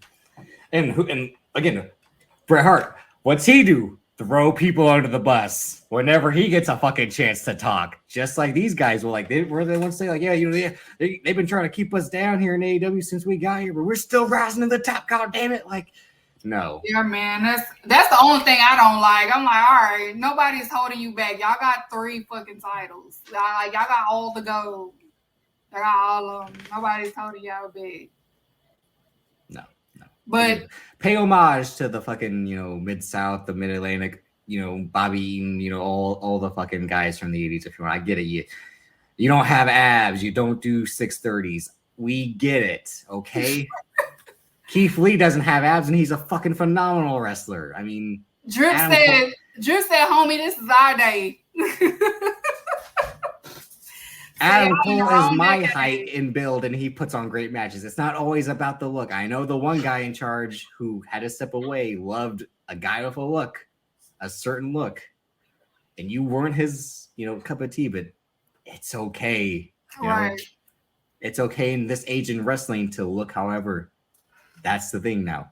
The last 7 years have really taught us that more than anything. I think y'all are getting worked. What are we getting worked about? What are we getting worked about? No, because even if this Cornette thing isn't true, it's just for the last, again, year and a half, they've kind of gone on this tirade of, the contract. I think rumors are coming up, right? That they might be free agents after this year. Thanks. Yeah. And I was like, good riddance. Fuck. Like, just go away, please. Again, they had to get Tully Blanchard back, and then Tully Blanchard wasn't even managing them. They kicked him. Wasn't that what you wanted? Yeah, wasn't your whole thing? Yeah, we want to be managed by the fucking Four Horsemen. Oh my god. And then they play up again. And now, they wanted Bret Hart to come out, and then God, it's never enough for these guys. Where they want to have it all, but it's are you worth it? Yeah, man. FTR. I mean, I don't have an issue with FTR. When it comes to the Bucks, though, I love the Bucks, but I enjoy FTR as wrestlers, but it's just the whole it's still not enough thing that gets me, because I'm like, y'all got all the belts. What more do you want? But they had to play catch up to the Bucks. The Bucks had to, and what do they have that the Bucks will never have? WWE tag titles. You already won. You have the same belts they've had, and the Bucks will never get WWE titles.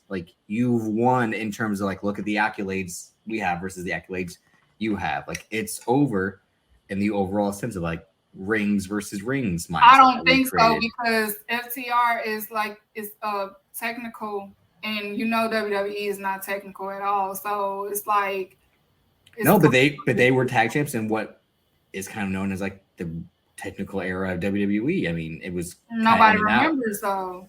That's because it's them, is what I'm saying. But they won these titles during the champs. They're in the time that Seth Rollins and AJ Styles and guys like that, Daniel Bryan, were champs. So it's still the technical era in a way. But it's again, it's being. See, this is what happens when Bret Hart's your OG. You're just bitter by default. Bret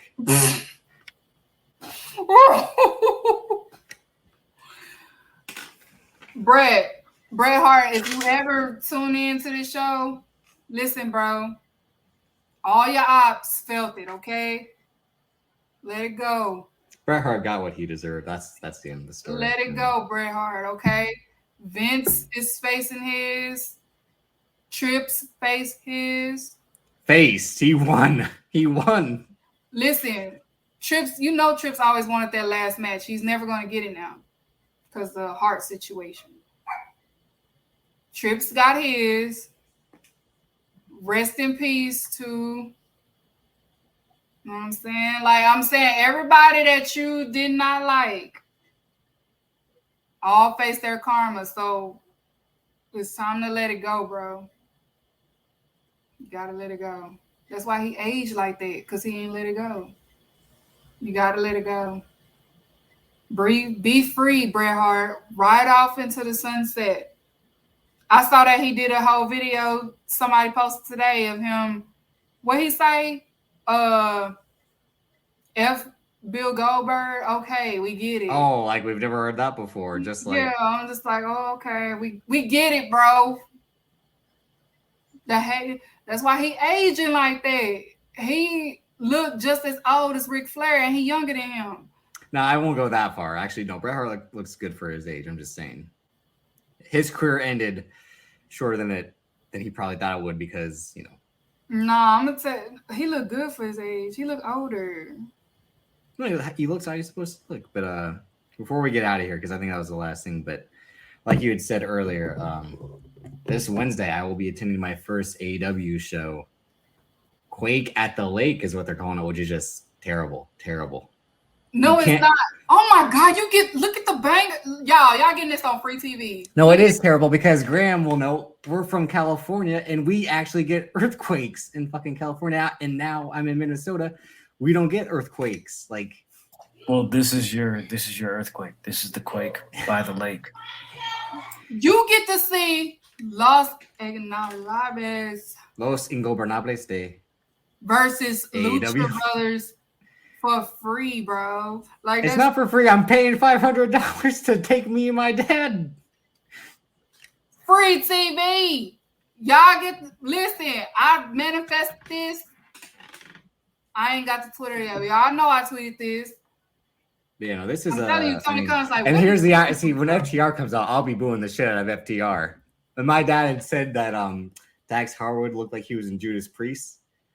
He had said that when he was on BRP last December. So me and my dad will be facing FTR for the AAA, IWGP, and ROH tag titles at All Out. I'm jealous because he get to see that live, and then he get to see my Jerry Goat live, and he act like he don't want to sing the song. But Darby Allin, Brody, it's like Wipe Me Down. Brody King, Darby Allin, Judas Brody King is AEW Wipe Me Down. And I get to see, even though I saw her in person somewhat, but Jade Cargill, I might have to hold my dad. At Wale Mania, from the balcony, and it was impressive then. But I might have to stop my dad from hopping the guardrail when she comes out. And then they'll be taping Rampage after, and they haven't announced anything for Rampage yet, so I'll be seeing. We'll see it. Rampage as well, hopefully. So AEW card for Wednesday is gonna be pretty live. Like Tony Khan said, it's a good thing that Triple H is over the creator because it keep him on his toes. So No, Triple H has got that man shook. Huh? Triple H has Tony Khan shook. No, he don't. We just saw what happened Friday. So no. He brought back Io Shirai and Dakota Kai, two women that and Karrion Kross. Karrion Kross isn't that bad. Bro, that was not the right time to do that. But you know what was and having Christian versus Matt Hardy was the right time to do that? It's Christian. It's Matt Hardy in 2022. He can't fucking walk. It's Christian in 2020. Who cares about Matt Hardy? We was watching Christian. That's not how it works. That is how it works. This is my final. This is my final show for real. Because look, I ain't coming back here. Nah. Let me hold on. Do I have to sing to you? This house is not a home, Drew. This house is not a home. Hold on, lyrics. Hold on. That'll be it. Somewhere to climb. It's warm long as you. Hey, yo, stop.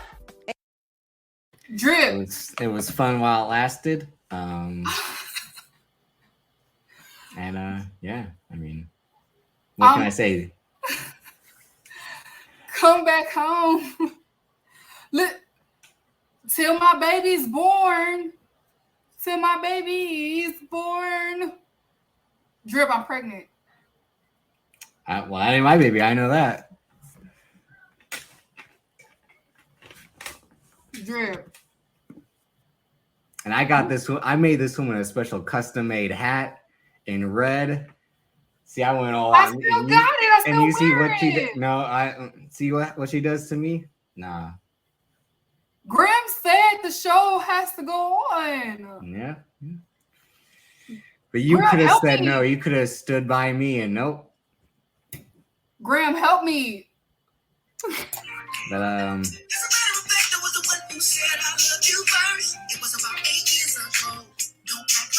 like I said, I mean, you were the number one droplet. I don't even know if you're a droplet anymore. I mean, took that status away, so it's gotta, I am heartbroken. What? Why? Because I had to go forward. But yeah, no, thank you for inviting me back, Graham. Hopefully we can at least do business in the future.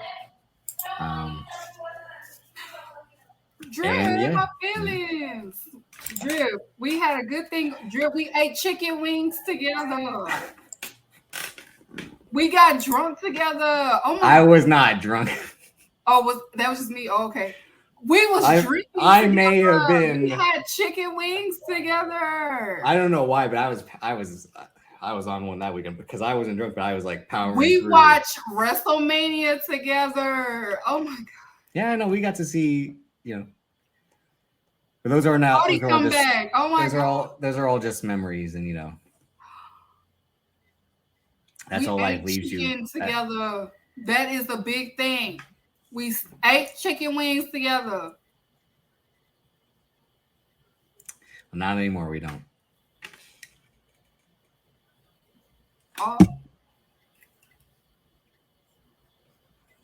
All elite we keep, guys. Thank you for sticking around. Drip dumped me, y'all. I have to sign the papers, I guess. Thank y'all for tuning in. This house is not a home because Drip is not here. Bye, Graham. End it with a song for him. I need some love. Oh! You've mentioned a couple names recently. Who were they? Listen, man. They call me the problem, but you could call me the can man, because anybody can get it. Africans, Americans, Dominicans, Mexicans, anybody can get it.